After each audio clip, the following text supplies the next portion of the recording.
안녕하세요. 여러분을 수익으로 혼쭐 내드리는 돈주 선생 이재선입니다. 자, 모두 반갑습니다. 자, 지난주에는 3.1절 휴일도 있었고 여러분들이 중간에 쉬어가는 구간이 있었습니다. 자, 이번 주는 제롬 파웰 연준 의장의 매파적인 발언이 있으면서 시장이 한번 쉬어가는 구간을 만들었는데요. 자, 이 발언 때문에 여러분들 조금은 우려감을 갖는 분들이 계셨던 것 같습니다. 그런데 여러분들 너무 크게 좀 실망할 필요는 없다 정도로 말씀드릴게요. 자, 먼저 차트를 보면서 간단하게 말씀드리면은요. 최근에 어떤 흐름이었죠? 우리 시장은 코스피는 외국인이 13조에서 14조 원을 매수한 상황입니다. 자, 13조에서 14조 원을 매수를 했어요. 그리고 나서 뭐 하고 있습니까?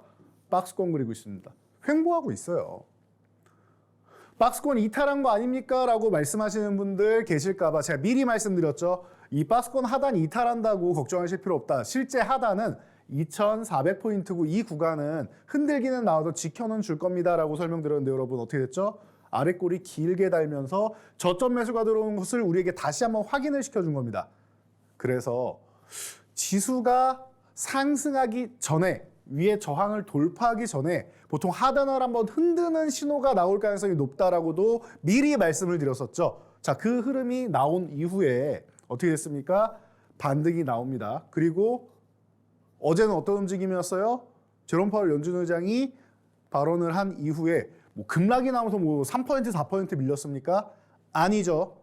우리나라 1%대 양호한 흐름에 쉬어가는 흐름. 그러니까 휴식이다라고 생각하시면 돼요. 자, 이 정도 보시면 되고, 그리고 이 2,400 한 60에서 70포인트 사이 정도 구간이 오늘 선물 옵션 만기일이죠. 이 위에 구간이 살짝 막혀 있어요. 그러다 보니까 수급적인 측면에서도 옵션 포지션 자체가 막혀 있기 때문에 그런 것이고, 오늘 만약에 콜옵션 매수가 100억 이상 콜옵션 매수가 들어온다라고 하면은 돌파 시도를 할 수도 있겠죠. 가능성을 조금은 만들 수 있습니다. 그런데 오전장부터 이렇게 100억 이상 강력한 매수가 들어오지 않으면은 넘어가는 건 사실 쉽지는 않아요. 그럼 올라가 봐야 이 구간이에요. 2,460에서 70 구간. 이 정도고 내려가 봐야 2,400 흔들기 정도밖에 안 된단 말이에요. 이해되시겠죠? 이 사이에서 움직일 거고 아래보다는 윗방향을 저는 보고는 있는데 여러분들도 오늘 선물 옵션 만기일이기 때문에 변동성이 강해진다라고 얘기하는 사람들이 굉장히 많을 겁니다. 이번 만기는 변동성이 강한 만기가 아니에요. 그러니까 여러분들 그렇게까지 크게 신경 쓸 필요는 없다. 변동성 제한적으로만 움직일 거다 정도로 보시면 됩니다. 기껏 위로 올라가 봐야 1%에서 1.5% 아닙니까? 정말로 콜옵션 매수 100억 이상이 들어오면서 한 200억, 300억 이렇게 들어오면서 정말 돌파해봐야 기껏 해봐야 2%인데 2% 움직이기 쉽지 않다. 아래쪽으로도 마찬가지고요. 기껏 해봐야 1%대 안쪽에서 움직이는 거예요. 그러니까 변동성 제한적이니까 그냥 사전적으로 무조건 선물 옵션 만기만 되면은 만기일에는 변동성이 강해집니다. 여러분 이거 다 옛날 얘기입니다. 우리나라 선물 옵션 시장 규모가 옛날 같지 않아요. 그러니까 과거를 생각하고 잘 모르는 분들이 그냥 무조건 변동성이 강화되고 이렇게 말씀하시는데 조금만 공부하시면 알 수 있습니다. 지금은 변동성 강한 구간 아니라는 거. 그러니까 걱정할 필요가 없다. 여러분들이 시장이 걱정되시면 어떻게 하셔야 되죠? 저희 노란톡 입장하셔야죠. 지금 하단에 QR코드 나오는 쪽에 카메라 어플 켜시고 갓만 대시면 돼요. 그리고 영어 링크 터치하고 4989 잘 사고 잘 사는 방법 저희가 알려드리고 있죠. 어디서? 노란톡에서 말이죠. 자, 여러분 시장이 걱정된다? 다 올려드리잖아요. 체크포인트까지 해서 딱 올려드리죠. 지금 시장이 어떻게 되고 있다? 3대 악재가 상반기에 해소되고 있다. 전쟁 부분만 우리가 불확실성이 있는 것이고 전쟁 제외하고는 우리가 알고 있는 미국의 긴축 그리고 중국의 봉쇄 이미 해제가 됐잖아요. 그럼 여러분들 걱정할 필요가 없단 말이에요. 뭐 양회에서 경기부양책 나온 게 조금 기대감 못 미쳤다? 부동산 쪽이 못 미친 거지. 경제 성장 쪽으로는 충분히 나왔어요. 그런데 언론만 믿고 부동산 쪽 대책이 좀 부족했다라고 얘기하는 부분, 그런 부분은 일부분이죠. 그럼 일부 업종만 여러분들이 제한적으로 보시면 되고, 그리고 잘 생각해 보세요. 부양책을 한 번만 내고 맙니까? 부양책은 연달아서 내요. 우리나라도 1차, 2차, 3차, 4차 코로나 때 잘 생각해 보세요. 연속으로 내죠. 언제까지? 우리가 목표한 수준에 도달할 때까지. 그러면 중국은 어떻게 돼요? 최소 경제 성장률 5% 이상을 찍을 때까지는 부양책을 계속 낸다는 거예요. 그럼 여러분들 이것도 걱정할 필요가 없다라는 거죠. 단기적인 부분만 보지 마시고 길게 보세요. 제롬 파월 연준 의장이 매파적인 의견했다? 그러면 최근에 비둘기파적인 발언을 한 적이 있습니까? 제롬 파월 의장은 제가 계속 말씀드리지만 굉장히 신중한 사람이다라고 보시면 돼요. 신중하다. 이게 어떤 뜻이냐면요. 줏대 없이 지표 나올 때마다 지표가 좋으니까 비둘기파적인 발언했다가 지표가 안 좋으니까 또 반대 발언을 했다가 뭐 지표가 반대일 수도 있겠죠. 요즘 같은 경우는 고용 지표 같은 경우는 좋게 나오면 매파적인 발언을 하니까. 그래서 제롬 파월 의장은 왔다 갔다 하는 사람이 아니고 본인이 목표한 수준까지 도달할 때까지 물가가 2%까지 도달할 때까지 목표 지수까지 도달할 때까지 이 사람은 그냥 매파적인 의견만 계속 낼 거예요. 그리고 나서 정말 그 수준에 도달하잖아요. 그럼 갑작스럽게 누구보다 비둘기파적인 입장으로 돌아설 수도 있는 사람이에요. 우리가 2년 전 잘 생각해 보자고요. 연준 의장 뭐라고 했습니까? 고용이 최대 고용에 도달할 때까지, 그리고 이 최대 고용을 아직 믿을 수 없으니까 유지될 때까지 보겠다. 인플레이션 우리가 잡을 수 있다. 잡았습니까? 못 잡았죠. 그럼에도 불구하고 고집스럽게 고용 쪽을 계속 얘기하면서 비둘기파적인 발언을 했단 말이에요.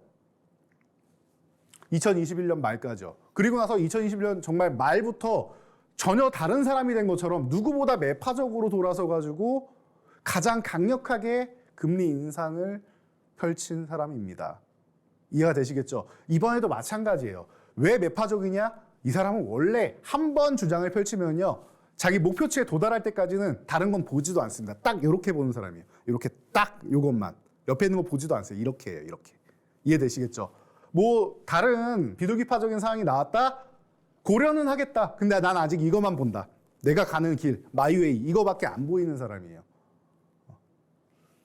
이해가 되시겠죠? 그러니까 이 부분에 대해서 너무 과도하게 생각하실 필요 없어요. 미국장도 그렇게 반응을 안 하는데 굳이 우리나라장이 반응해야겠습니까?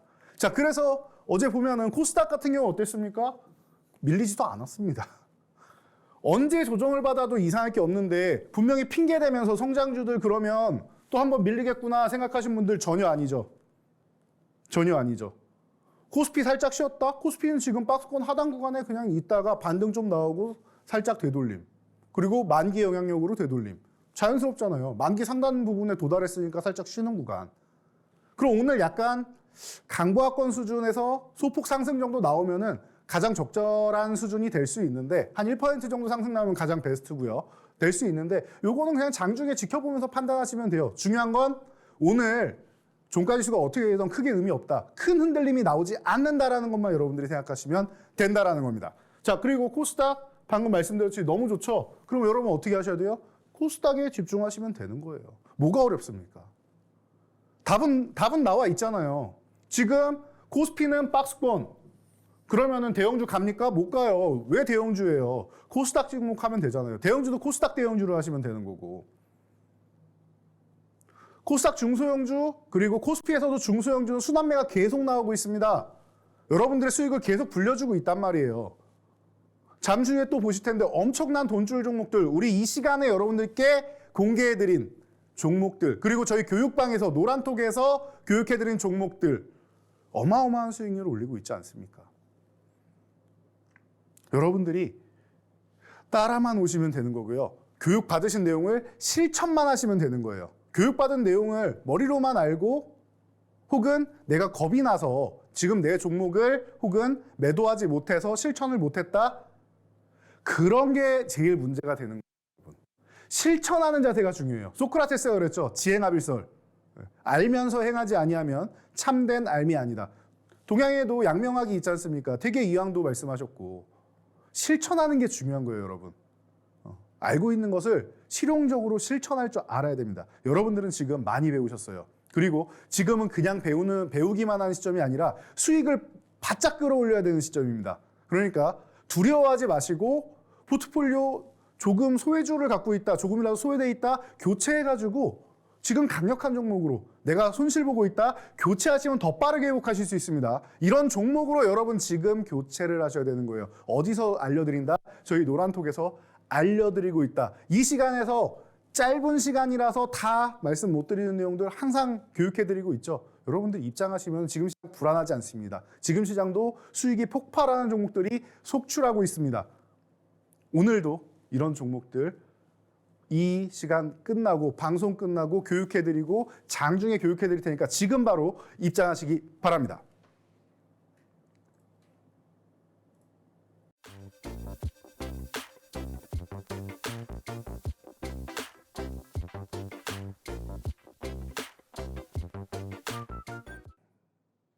네, 돈줄 종목, 수익률 상위 종목들 브리핑해보는 시간인데요.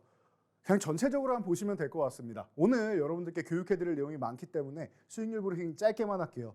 한마디로 얘기할 수 있습니다. 4차 산업혁명 관련주, 그리고 친환경 관련주, 끝. 그렇지 않습니까? 레인보우 로보틱스, 4차 산업혁명, 로봇주죠. 유메이드맥스, 갤럭시 SM, NFT, STO, 4차 산업혁명 쪽이죠. 자, KTCS도 마찬가지고 SMCC 여기만 이제 엔터주죠. 요거만 좀 독특하죠. 잠시 후에 SM 관련해서 지분 구조 그리고 카카오와 하이브의 지금 경쟁 구도가 어떻게 진행되는지 굉장히 흥미진진하죠. 이 부분도 짚어드릴게요. 자, 그리고 하이드로리튬 지에넌 에너지 간단하죠. 에너지 뭡니까 여러분? 친환경 아닙니까?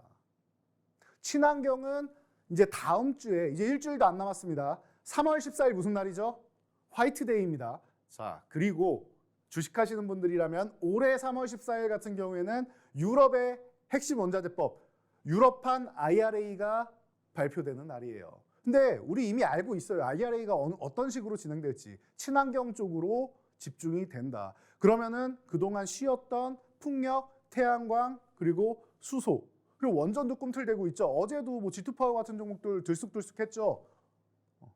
친환경 쪽 보시는 거예요. 이해되시죠? 그래서 친환경 관련주들 지금부터 다음 주까지도 노리고 쉬는 종목들 담아놓는 것도 방법이 된다라는 거. 이런 투자 아이디어를 여러분들이 가지고 계셔야 돼요. 일정이 확정돼 있는 거지 않습니까? 그리고 발표가 나면은 소문에 사서 뉴스에 팔아라. 발표가 나면은 혹은 나기 바로 전에 여러분들이 수익이 났을 때 정리하는 방법도 있다라는 거. 이런 투자 아이디어를 가져가시면 되겠죠. 정해진 일정이니까요. 자, 모아데이터, 유엔젤, 유비케어 다 4차 산업혁명 아닙니까? 끝났죠. 4차 산업혁명과 친환경. 이게 지금 시장의 주도주라는 겁니다. 여러분들의 수익률을 끌어올려줄 수 있는 섹터들이 다 여기 있다라는 거예요. 이해가 되시겠죠? 자, 그래서 간단히 살펴보면 유메이드맥스 우리가 불기둥 종목이라고 해서 소개를 해드렸습니다. 자, 메타버스 NFT의 대장주입니다 라고 소개를 해드렸고 11,100원 누구보다 저렴한 가격에 여러분들 이 시간에 그것도 올해 소개해드렸죠. 올해나 됐습니까? 이제 2달밖에 안 됐어요. 2달밖에 안 됐어요. 유메이드 쪽에 위믹스가 이 코인 시장에서 상장 폐지된다라고 해서 급락이 나왔죠. 그리고 나서 여기는 바닥이고 이대로 끝나지 않는다라고도 말씀을 드렸죠. 기술적 반등 정도는 나온다.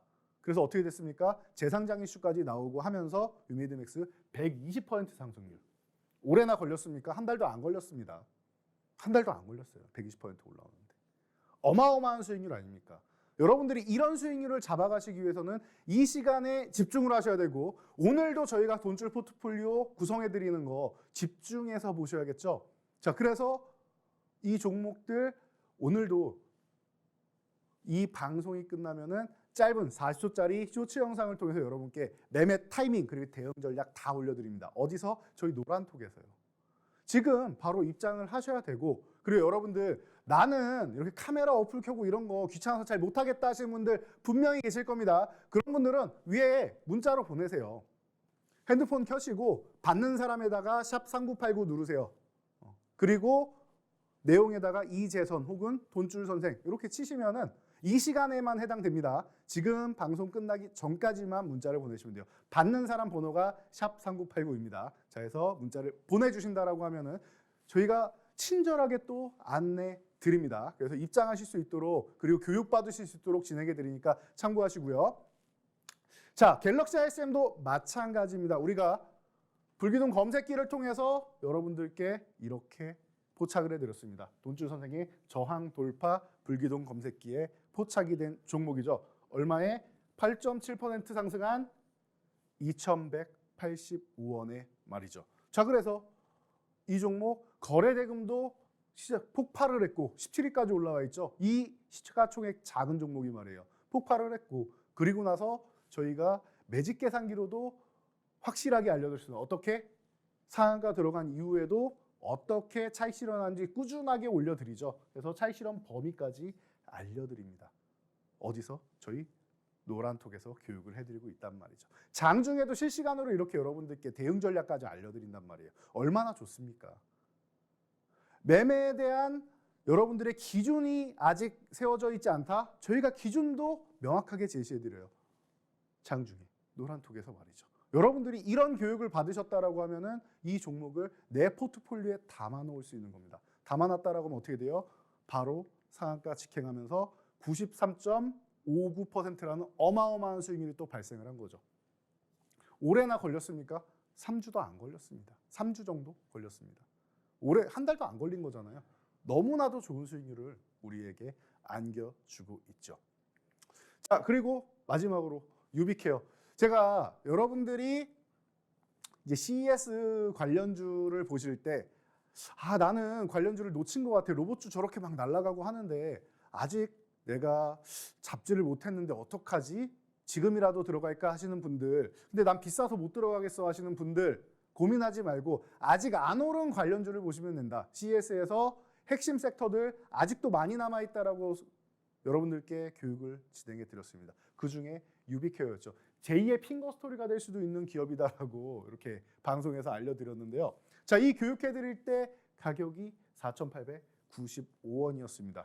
자, 보시면은 이 5,000원 구간, 이 구간을 넘어가기 전에 넘어가려다가 실패, 넘어가려다가 계속 실패하죠. 돌파 시도하고 아래 흔들기 한번.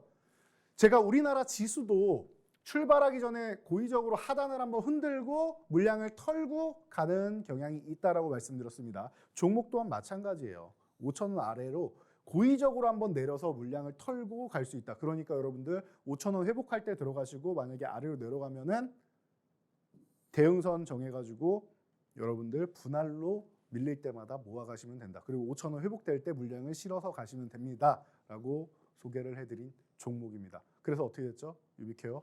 불기둥 검색기에도 이렇게 포착이 되었습니다. 돈줄 선생의 불기둥 검색기 얼마나 유용한지 여러분들이 아실 수가 있겠죠. 자, 그리고 유비케어는 바로 54.44%. 잠깐 뜸들이고 살짝 올라서 힘을 모으더니 바로 급등 올라서 여러분들께 굉장한 수익률을 안겨드린 종목입니다. 정확하게 7,500원 저항 구간입니다 라고 선을 미리 그어드렸는데 이 구간에서 정확하게 걸리고 있죠.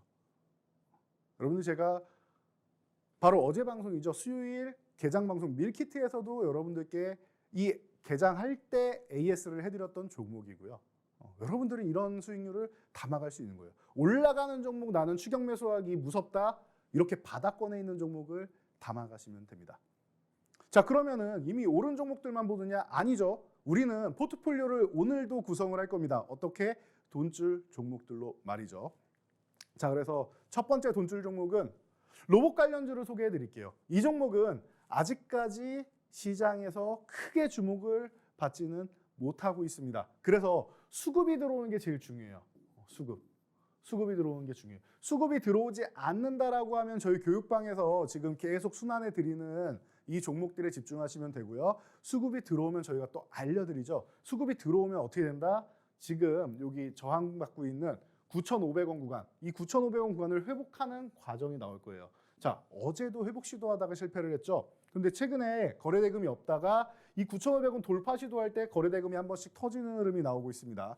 자, 어제도 조금 늘었어야 되는데 안 늘었죠. 그러다 보니까 돌파 시도하기에는 좀 거래대금이 부족했던 겁니다. 자, 이 종목이 거래대금만 실린다라고 하면은 지금 이렇게 바닥권에서 모아놓은 이 힘을 분출하면서 바로 위에 저항 11,500원 정도는 어렵지 않게 올라갈 수 있다. 돌파해내면은 그 다음에 13,500원 이렇게 2,000원 단위로 볼 수 있는 종목인데 충분히 가능성이 높은 종목입니다. 삼성전자랑도 긴밀한 협력이 있고 삼성에서 로봇에 지금 진심으로 투자를 하고 있죠. 그렇기 때문에 여러분들이 지금은 충분히 관심 가져볼 만한 로봇주를 하나 먼저 포트폴리오에 담아놓고 나머지 종목을 보도록 하겠습니다. 이 종목 궁금하신 분들 어디로 입장하신다고요? 저희 노란톡 입장하시면 됩니다. 위에 있는 문자 샵 3989 받는 사람의 샵 3989 치고 문자 내용에 이재선 적으시면 됩니다. 자세한 내용 지금 다시 한번 확인해 보고 가도록 하겠습니다.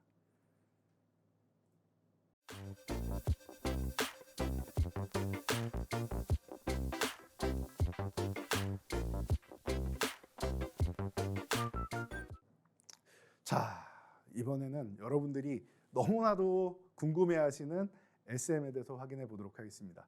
저희가 지난 11월 하순에 여러분들께 이렇게 올려드렸습니다. 63,400원 구간의 지금 SM 계속해서 7만 원을 돌파를 못하고 있는데 지금 너무나도 싼 구간이 아닌가 싶습니다. 왜?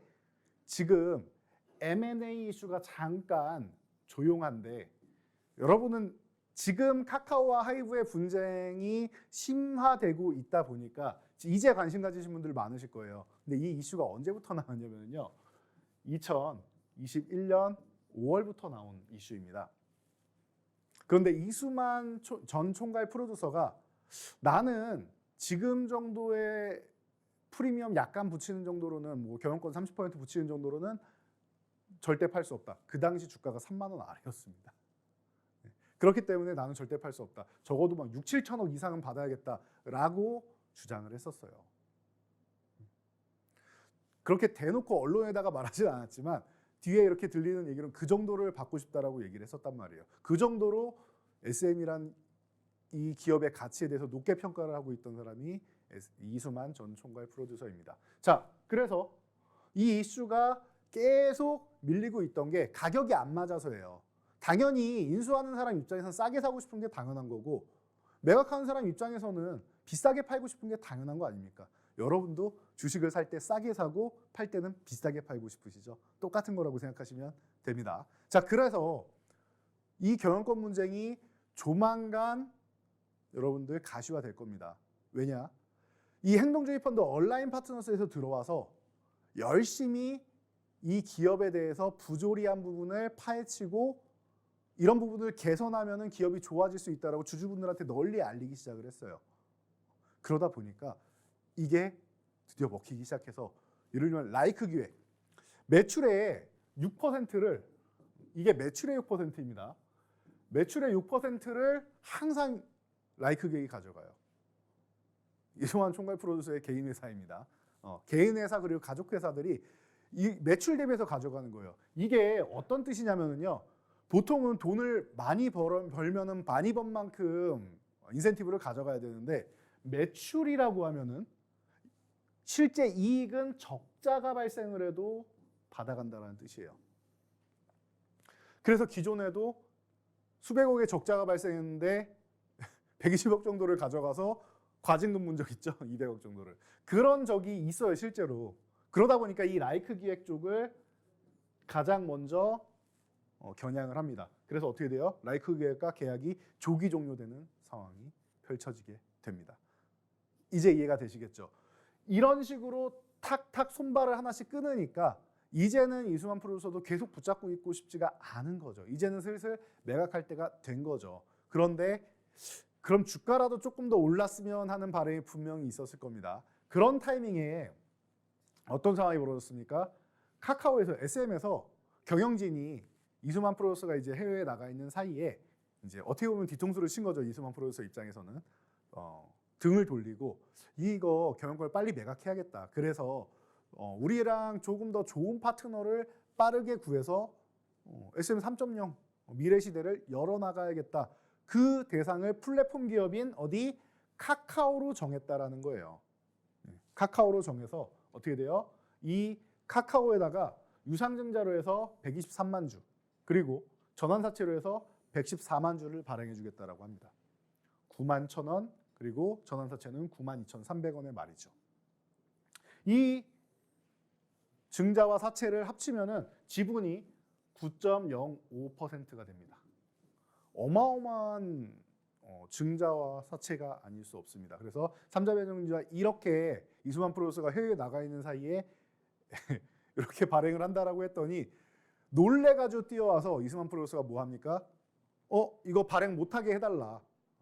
내가 볼 때는 이거 경영권을 가지고 가고 싶어서 발행을 하는 것 같은데 주주 가치를 이 경영권에 대한 프리미엄을 전혀 받지 못한 가격이다. 왜냐? 91,000원, 92,300원을 여러분들이 잘 생각하신다라고 하면요. 이날 가격이 SM의 가격이 이 공시 나올 때 99,700원이었습니다. 99,700원보다 거의 10% 가까이 낮은 91,000원에 발행한다라고 하니까 말도 안 되는 거죠, 이거는. 그러니까 카카오가 어떻게 보면은 본인들은 뭐 시가 기준이다 이런 식으로 얘기를 하니까 구세금 맞췄는데 사실 이건 날로 먹으려고 한 거라고 생각하시면 돼요. 그래서 이거 쉽지 않다라고도 말씀드렸어요. 법원에서 가처분 신청이 인용되는 경우가 있고 기각되는 경우가 있는데 충분히 양쪽 다 가능하다. 경영권에 대한 부분을 생각 안 한다라고 하면은 고려할 수 있는 가격일 수 있지만 조금이라도 경영권에 대한 부분 생각한다라고 하면 그리고 가격이 너무 저렴하다, 낮은 가격이다라고 생각하면은 법원에서 인용을 할 수 있다. 그래서 가처분이 될 수 있다라고도 설명을 드렸었죠. 자, 그래서 뭐 CJ가 뭐 또 뛰어두네 뭐 이런 얘기를 많이 했었고 SM 경영진과 카카오 CJ가 되느냐 아니면 CJ는 당장은 참여 안 한다고 했으니까 그럼 카카오랑 SM 경영진 그리고 하이브랑 이수만 프로듀서의 대결 구도가 된다. 이렇게 여러분들이 지금 알고 계실 거예요. 그래서 저희가 지분까지도 정리를 해서 알려드렸었죠. 여러분들이 보시는 이수만 프로듀서가 갖고 있는 지분, 이 지분을 하이브한테 넘기기로 했기 때문에 넘기면 어떻게 된다? 하이브가 14.8%, 이수만 프로듀서가 그럼 3.65%. 이 3.65%도 추후에 넘기기로 했다. 근데 저는 이상한 게 굳이 이거를 추후에 넘기기로 하는 이유가 뭔가? 물론 뭐 주주총회에 들어가는 입장도 있고 하니까 일부 남겨놓은 게 아닌가 싶습니다. 그래서 그런 것 같은데 일단은 어느 정도는 굉장히 큰 물량을 넘겨놨죠. 거의 15% 가까운 물량을. 그래서 이렇게 해서 하이브가 지금 대주주로 올라와 있는 상황입니다. 사실 카카오가 지분을 확보를 하게 된다라고 하면은 카카오가 9.05% 해서 하이브하고 비교해 볼 만했는데 사실 이 부분이 가처분 신청이 인용되었죠. 그래서 이 지분을 얻지를 못했어요, 카카오가. 그래서 다들 많은 사람들이 이렇게 얘기를 합니다. 이렇게 얘기를 합니다. 자, 하이브가 이건 이긴 거다. 하이브가 이긴 싸움이다라는 얘기를 많이 했습니다. 그래서 여러분들이 체크를 하실 때 하이브가 이걸 무조건 이겼느냐라고 볼 때 한 번 더 생각해 봐야 되는 게 이게 표면적으로는 SM 경영진 카카오 그리고 이수만 하이브 이렇게인데 사실 뒤에 있는 세력들이 있다.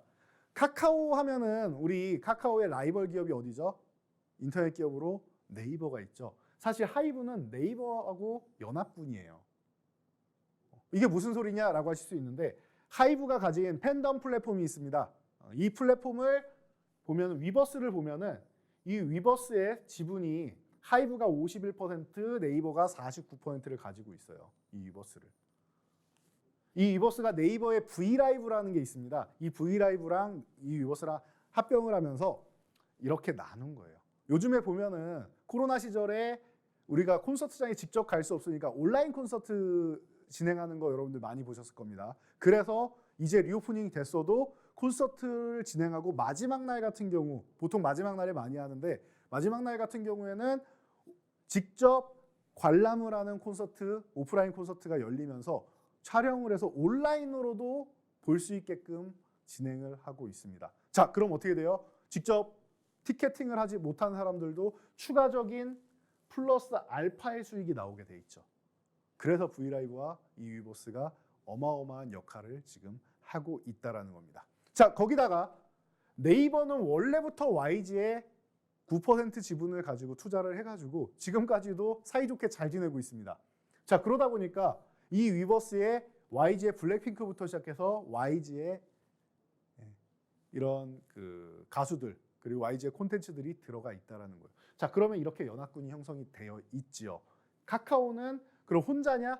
뭐 그런 건 아닌 것 같아요. SM 경영진하고 파트너고 온라인 파트너스는 카카오 쪽이 들어오는 것을 뭐 지금은 반기고 있는 것 같습니다. 왜냐? 이 하이브가 네이버라는 플랫폼 회사 기업과 협업을 통해서 발전해 나가는 것처럼 사실 플랫폼 기업하고 이 SM이 가지고 있는 여기 하이브의 위버스가 있다라고 하면은 이 SM에는 버블이라는 플랫폼이 있죠. 그래서 이 버블이 건재한 상황이다라는 거. 자, 그래서 그러면 이게 다냐라고 보면은 사실 여기 4대 엔터 중에서 JIP가 하나 남아 있죠. JIP는 특정 부분에 편을 들거나 하진 않아요. YG도 지금 수면 위에 나서거나 그러진 않죠. 그런데 YG는 네이버와 함께 하이브 쪽에 있는 것처럼 JIP는 이 버블에 소속돼 있습니다. 네, JIP 소속 가수들은 버블에 들어가 있어요. 이 버블 플랫폼에. 그렇기 때문에 사실 JIP는 사실 여기 카카오 편에 가깝지 않나라고 여러분들 볼 수가 있고요. 그래서 이게 잘 뜯어보면 굉장히 재밌다. 지분 구조 외에도 이 대결 구도가 참 재밌다라는 말씀을 제가 많이 드립니다. 자, 그래서 지금 이런 상황에서 대결 구도가 펼쳐지고 SM은 어떻게 됐습니까? 154.26%나 올라간 상황이죠. 왜 이렇게 됐어요? 어제 15만 원 위쪽으로 넘어왔는데 카카오에서 뭘 했습니까? 9%, 9.05% 지분을 획득하는데 실패하니까 안 되겠다. 우리 공개 매수하겠다. 하이브에서 12만 원 공개 매수한 거 어떻게 됐습니까? 실패했습니다. 왜 실패했죠? 12만 원보다 주가가 높았으니까 12만 7,600원. 여러분이라면 7,600원 손해 보고 12만 원에 팔겠습니까? 아까 제가 말씀드렸죠. 누구나 주식을 싸게 사고 싶고 비싸게 팔고 싶어요. 그런데 굳이 7,600원 싸게 팔고 싶은 사람이 어딨냐고요. 주가가 이렇게 끝났으니까 굳이 12만 원에 팔 사람은 없단 말이에요. 12만 원에 판 사람이 있긴 합니다. 그룹 중에 갤럭시와 SM이 0.96%를 이제 넘겼는데 그거는 본인 지분이 1% 가까이 되다 보니까 시장에다 그냥 던지면은 이제 시세가 한번 꺾이거나 할 수 있겠죠. 그래서 이 공개 매수를 이용해서 매각을 한 거고요. 자, 그래서 어떻게 됐느냐? 하이브 같은 경우는 공개 매수를 하자마자 이렇게 대량 매수가 16일 날 한번 들어오고 이렇게 28일 날 한번 이렇게 대량 매수가 들어옵니다. 그래서 16일 날 뭐 이런 얘기가 있죠. IBK 판교점에서 대량 매수가 들어왔는데 이게 카카오 아니냐 이런 얘기가 있었는데 카카오는 아니었던 것 같아요. 금감원이랑 대대적으로 수사에 들어갔는데 카카오가 문제를 일으켰다라는 건 없습니다. 이날은. 그럼 카카오는 언제? 마지막 날이죠. 28일 날 종가 관리한 거죠. 어떻게 보면은. 이날 105만 주를 매수를 해요. 카카오가. 105만 주. 또 카카오와 카카오 엔터가 함께 지분을 매수했고 지금은 5%가 되면 지분 신고를 해야 되니까 5% 약간 안 되게 4.9%대의 지분만 이날 싹 매수해가지고 이 종가 12만 7,600원을 만들어 놓은 겁니다. 공개 매수 실패했죠, 하이브가. 그러면은 하이브는 경영권을 위해서 공개 매수해서 40%까지 40%까지 지분을 확보한다는 이 계획이 무산이 되었습니다. 무산됐죠. 그래서 이번에 카카오가 얘기한 게 이 15만 원. 벌써 넘어가서 이것도 성공할지 못할지 모르겠는데 15만 원의 공개 매수를 신청을 했습니다. 카카오가 17.5%, 카카오 엔터가 17.5%, 합치면 35%죠. 제가 거의 5% 약간 안 되는 4% 후반대, 거의 5% 됩니다. 자, 그래서 카카오가 이미 지분을 획득한 상황이고 그 정도를 획득한 상황이고 여기서 35%를 획득하면 어떻게 돼요? 40%에 근접하죠. 그러면은 하이브가 목표했던 40%를 이제 카카오가 가져가게 되는 거예요. 성공하게 된다는 말이죠. 그래서 저희가 여러분들께 온라인 교육을 해드릴 때 계속 강조해드렸던 게 하이브의 이 12만 원 공개 매수도 카카오가 날로 먹으려고 했던 거 욕하면서 본인들은 12만 원이라고 했는데 그때 주가가 이미 10만 원 구간이었단 말이에요. 그래서 제 생각에는 이 종가가 10만 원 아닙니까? 제 생각에는 경영권 프리미엄을 20% 붙인다? 그것도 경영권 분쟁이 붙은 상황에서 이것도 날로 먹으려고 하는 거라서 이거 안 될 겁니다라고 말씀드렸어요. 제가 볼 때 카카오는 카카오와 하이브가 공개 매수를 할 거면은 최저 가격이 15만 원이 될 거고요. 높게 잡으면 그래도 18만 원보다는 조금 아래가 되지 않을까. 17만 원대 정도까지는 되지 않을까. 요 정도까지를 제가 말씀을 드렸어요. 그래서 15만 원에서 17만 원대 요 정도 18만 원 아래 미만 정도가 되지 않을까 싶은데 뭐 과열되면 이것도 넘어갈 수도 있겠죠. 그래서 그러면은 이 정도가 되면은 주가는 그러면 잘하면 20만 원도 한번 도전해 볼 수 있지 않을까 싶습니다라는 말씀을 드렸었는데, 여러분들 제가 이 얘기를 거의 한 달 내내 하고 있기 때문에 이제는 귀에 못이 박히도록 들으셨을 거예요. 오늘 처음 들으신 분이 있다고요? 그러면은 이 풍문으로 들어서 목요일 방송을 처음 들으신 분이고요. 저희 노란톡방에 아직 안 들어오신 분인 겁니다. 교육을 받으셔야죠. 온라인 교육해드리고 저희가 글로도 설명해드리고 계속 설명드리고 있지 않습니까? 여러분들 이런 디테일한 설명, 그리고 방송에서 아직 다 하지 못한 여러 가지 부분들이 있어요. 그런 부분까지 여러분들께 교육을 해드리고 있으니까 여러분들이 꼭 참여하셔가지고 특히나 이 SM 관련해서 나는 아직 수익을 못 봤는데 어떻게 하나 고민되시면 지금 입장하시면 돼요. 지금 입장하셔가지고 교육을 받으시면 지금도 기회는 남아 있습니다. 어떤 기회가 남아 있는지 돈줄 종목으로 한번 확인을 해볼게요. 자, 두 번째 돈줄 종목입니다.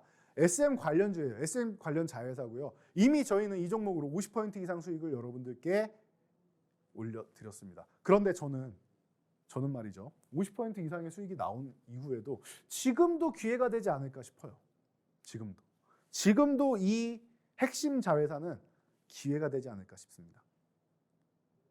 SM이 SK텔레콤과 자회사 지분을 수합하면서 우리 서로 협력 관계를 하자 했던 핵심 자회사가 바로 이 기업입니다. 그래서 이 기업 같은 경우는 여러분들 기존에도 소개해 드렸으니까 짧게만 설명을 드리고 가면 될 것 같아요. 그래서 이 기업 핵심 자회사 지금도 저는 관심 가져야 된다고 보고 있고요. 자, 또 하나 핵심 자회사 중 하나인데 이 기업은 제가 조금 전에 설명드렸습니다. 버블이라는 팬덤 플랫폼이 있다. 이게 우리나라를 양분하고 있어요. 위버스하고 버블이. 사실 하나 더 있습니다. 버블하고 이 버블하고 위버스, 그리고 하나가 더 있는 게 유니버스라고 있습니다. NC소프트에. 유니버스라고 있는데 이 유니버스는 뭐 여러분들이 너무나도 좋아하시는 걸그룹 아이브나 뭐 이런 쪽이 속해 있는데요. 이 NC소프트의 유니버스 같은 경우는 버블이 인수를 했습니다. 이 기업이 인수를 한 거죠. 그래서 유니버스와 버블 이렇게 돼 있고 위버스가 이렇게 있고 양대 산맥이죠. 하이브가 인수를 하게 되면은 사실 공정위에서 이거 독점으로 인정할 거냐 말 거냐 얘기가 나올 수 있습니다. 독과점도 아니죠. 있는 걸 다 가져가는 거니까 아예 독점이 되는 거죠. 이거는 이 부분에 대해서 뭐 얘기가 나올 수가 있다라는 거 여러분들이 참고하시고요. 자, 그러다 보니까 이 기업 과거에는 우리가 직접 공연장에 가고 혹은 TV로 봤던 이런 연예인 분들을 이제 팬덤 플랫폼을 통해서 볼 수 있다. 이 팬덤 플랫폼이 어디로 가요? 발전을 해서 요즘에는 뭐 4세대 아이돌 그룹 해가지고 이 가상현실로 들어가죠. 가상현실 뭐죠? 메타버스로 들어가는 겁니다. 그리고 관련해서 굿즈부터 시작해서 상품 여러 가지를 만들어냅니다. 그래서 뭘 발행하죠? NFT를 발행합니다. 이해가 되시죠? 왜 이 팬덤 플랫폼이 중요한지가 이해가 되시죠? 온라인으로 콘서트를 볼 수 있는 이런 부분이 끝이 아니에요. 끝이 아니에요. 가상현실 메타버스로 진출하고 NFT로 진출하고 4차 산업혁명으로 가는 이 플랫폼이 된단 말이에요. 엔터 사업이 오프라인으로만 이루어지는 게 아니라 플랫폼 사업으로 진화하는 과정에 놓여 있는데 그 핵심 기업이 SM과 하이브라는 겁니다. 그러니까 지금 카카오에서도 이렇게 열을 내고 인수를 하려고 하는 것이고, 사실 지금 뭐 한간에 얘기 나오는 카카오가 우회 상장을 하고 싶다. 카카오 엔터가 우회 상장을 노리는 거 아니냐. 그럼 큐브 엔터든 다른 엔터사 인수해도 우회 상장은 할 수 있단 말이에요. 그런데 SM은 달라요. 왜? 이 버블이라는 팬덤 플랫폼이 있기 때문에 이 버블을 보유한 기업 상장이 되어 있습니다. 자, 최근에 주가 흐름 보면은요. 이슈가 있으니까 한번 오르긴 올랐죠. 그리고 나서 장대음봉 그리고 어떻게 됐어요? 최근에는 3주 가까이 쉬어가고 있습니다. 주가가 예쁘게 밀리고 있어요. SM은 신고가를 갱신하고 있는데 얘는 고점 한번 찍고 계속 흘러내리고 있죠. 심지어 45,000원도 이탈했네요. 저는 그렇습니다. 45,000원 이탈해? 여기부터 4만 원까지 모아가면은 제가 볼 때는 그러면은 아주 지금 구간에서 아주 싸게 살 수 있는 구간이 아닌가 싶어요. 앞으로 향후 이 기업의 가치는 저는 앞자리가 단위가 하나 더 생겨도 이상할 게 없다고 생각합니다.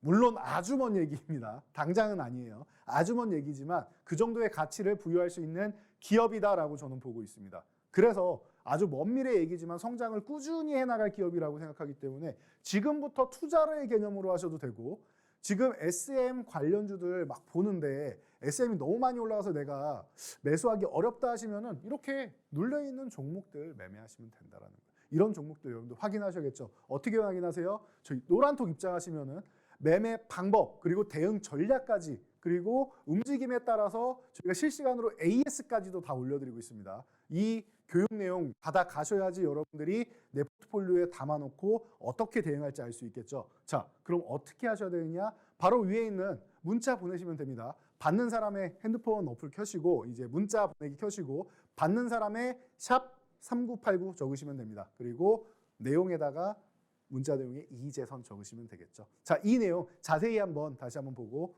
진행하도록 하겠습니다.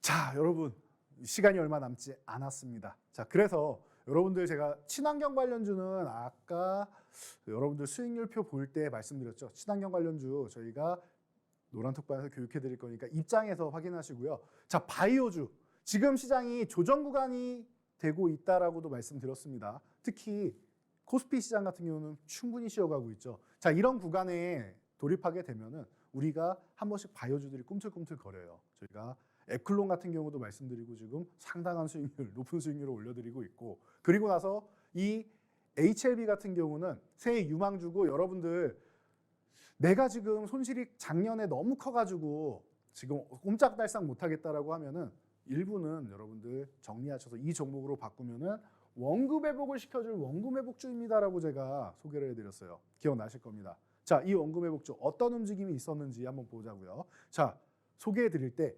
28,300원에 소개를 해드렸습니다. 배당락까지 나오고, 그래서 연초에 여러분들께 소개해드렸죠. 이렇게 너무나도 싸게 내려와 있습니다, 여러분. 너무나 싸게 내려와 있습니다. 어디서부터 내려왔어요? 54,000원 돌파 시도한 이후에, 이때가 언제요? 추석 다음 날입니다. 추석 다음 날. 왜? HLB는 리보세라님이라는 표적 항암제 이걸 가지고 지금 위암 치료제, 간암 치료제 비롯해서 지금 이미 인상이 완료가 되었죠. 비롯해가지고 선약 낭성암도 지금 굉장히 좋은 지표를 만들고 있고, 중국에서 이미 240여 가지의 이 3년 전이 3년 이제 4년 전이네요. 2019년에 240여 가지의 임상을 진행하고 있다. 그래서 여기서 잘 나온 것들만 뽑아가지고 글로벌 임상을 진행하겠다, 척후병으로 활용하겠다라고 진양권 회장이 발표를 했던 것, 여러분들 이 기업에 관심 있는 분들은 기억을 하실 겁니다. 저는 너무나도 생생하기 때문에 잘 알고 있는데요. 그중에 가장 먼저 글로벌 임상을 한 게 간암 치료제죠. 간암 치료제, 간암 1차 치료제. 단독요법이 아니라 중국 항소제의 캄렐리주맙과 함께 병용요법으로 진행을 했고요. 작년에 유럽조경학회 에스모에서 발표를 했는데 너무나도 잘 나왔습니다. 지금 현재 첫 번째 1옵션이 이제 아바스틴과 티센트릭의 이제 19개월인데 20개월을 못 넘어서 마의 20개월이라고 표현이 됐었어요. 기존에 그 넥사바나 2005년에 받고 굉장히 오랜 시간 동안 1차 옵션이었죠. 그 이후에 치료제가 잘 안 나왔었는데 렌비마 같은 경우도 13개월이고 13개월대에서 19개월만 올라온 것만 해도 굉장하다. 대신 20개월은 못 넘었구나. 마의 20개월이다라고 했는데 전체 생존기간을 이 리보세라닙 병용요법이 22.1개월로 마의 20개월을 돌파했습니다. FDA랑 사전 미팅을 했는데 이대로만 잘 준비하면 큰 문제가 없을 것 같다라는 얘기까지도 받았어요. 그래서 이 기업이 쉬고 있는데 이렇게까지 내려올 이유는 없다. 과거에 위암 3차 치료제 단독요법으로 해서 임상을 마치고 아직까지도 신약 허가 신청을 안 했기 때문에 신뢰를 잃었는데 그 신뢰만 회복하면 된다. 신뢰 회복하는 건 뭐예요? 신약 허가 신청을 하면 되는 겁니다. 이번 간암 치료제는 신약 허가 신청을 하면 돼요. 이번에도 유상증자를 했죠. 신약 허가 신청하는 비용이 필요하다라고 해서 하면 돼요. 하면 돼요. 그래서 어떻게 됐습니까? 신약 허가 신청한다라는 이슈가 나왔습니다. 그리고 바이오 사업에 집중하기 위해서 이 기업이 분류되어 있는 게 지금 선박건조업이에요. 선박보트 건조업이에요. 우리 무슨 소리냐라고 하실 수 있는데 원래 본업이 선박보트 건조업이고 구명정 기업이고요. 이 기업이 어드벤처 연구소에서 리보세라닙의 원천 기술을 사다가 지금 바이오 기업으로 전환을 한 겁니다. 꽤 오래된 일이에요, 이제는. 그래서 저는 이 기업에 2017년부터 관찰을 해왔고 굉장히 공부를 많이 했기 때문에 여러분들께 이 기업에 대해서 말씀을 드려도 1시간, 2시간을 계속 말씀드릴 수가 있어요. 설명드릴 내용이 너무나도 방대합니다. 자, 그래서 이 부분은 디테일한 내용은 온라인 교육을 통해서 여러분들께 올려드리도록 할 테니까요. 지금 노란톡 입장 안 하신 분들 같은 경우에는 QR코드 찍고 들어오시거나 아니면 위에 있는 문자 샵 3989 이쪽으로 이재선 보내시면 됩니다. 자, 그래서 벌써 40%의 수익이 발생을 했죠. 그리고 나서 발표했습니다. 5월이면 우리가 NDA 신청을 하겠다라고 공식적으로 인터뷰를 했습니다. 자, 그럼 여러분이 이제는 HLB 보유하신 분들 실망하실 필요 없이 지금 자신감을 좀 가지셔도 되지 않나 이렇게 볼 수 있고요. 자, 그렇다라고 하면은 관련주들 한번 봐야겠죠. 그래서 HLB 그룹사 중에서 지금 바닥권에서 아직 잘 못 올라온 기업이 하나 있어요. 그래가지고 이 기업을 여러분들이 좀 관찰을 하셔야 되고 왜 못 올라왔나 봤더니 이 기업이 저항 구간을 계속 못 넘어가고 있습니다. 저항 구간이 얼마냐? 이 13,500원 구간, 이 전후되는 구간을 여기만 오면은 저항받고 횡보, 여기만 오면 저항받고 횡보, 여기만 오면 또 저항받고 횡보. 이번에는 돌파 가능성이 있지 않나 싶어요. 왜? 이 기업의 최대 리스크인 시작 허가 신청을 아직 안 했다라는 이 부분이 5월이면 해소된다라는 거 아닙니까? 5월에 신청을 하면 어떻게 돼요? 결과값은 180일 이내에 나옵니다. 180일 이내에 결과가 나오게 돼요. 6개월이죠. 그럼 올해 11월 안쪽에 나온다는 거예요. 허가가 나오던 아니면 중간에 뭐 시정 조치 내용이 나올 수 있어요. 뭐 실사를 나갔을 때도 무언가 공장이나 이런 생산적인 부분에 있어서 위생적인 부분부터 시작해서 뭔가 부족한 부분이 있으면 그 부분은 지적사항이 돼서 뭐 6개월 동안 뭐 개선하시오 이런 식으로 나올 거란 말이에요. 이게 11월 안에 나온다라는 거예요. 이해가 되시죠? 그럼 드디어 이 기업이 신약 개발 기업이 아니고 FDA 신약 승인을 허가를 받은 기업이 되는 겁니다.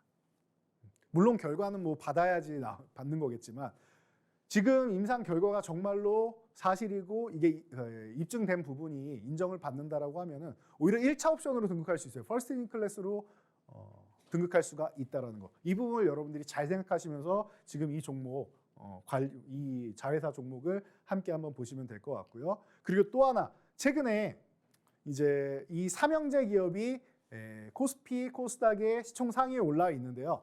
이 기업의 원래 회장이었던 명예회장으로 지금은 넘어가 있는데 이건희 회장이 과거 삼성전자에 복귀했을 때 주가가 급등했던 것처럼 이 서정진 회장이 복귀한다고 합니다. 이 이름만 들어도 여러분 이 3사 그룹을 아실 텐데요. 이 기업의 둘째 정도가 되는 기업입니다. 그래서 이 기업이 지금 너무나도 바닥권에 있어서 저는 3사 합병 이슈 그동안 못했던 것들 이런 이슈들이 해소가 된다라고 하면은 주가는 자연스럽게 회복이 되지 않을까 싶습니다. 거기다가 지금 바이오시밀러에 집중하는 기업인데 올해 말부터 해서 내년, 내후년까지 해가지고 1년에 한 2개 정도씩은 신규 바이오시밀러를 출시할 예정에 돼 있어요. 임상이 마친 것도 있고요. 이 임상 끝나고 나서 이제 신약들 특허가 만료돼야 되기 때문에 만료 기간 기다리는 이 약품들도 있습니다. 그래서 임상 상상 진행 중인 것들이 굉장히 많습니다. 알리아이 바이오시밀러, 뭐 악템라이 바이오시밀러 많아요. 너무나도 많아요. 그러니까 여러분들이 이 종목에 좀 집중하시는 것도 방법이 될 수 있어요. 조금 더 안정적인 종목이 되겠죠. 그래서 자세한 내용은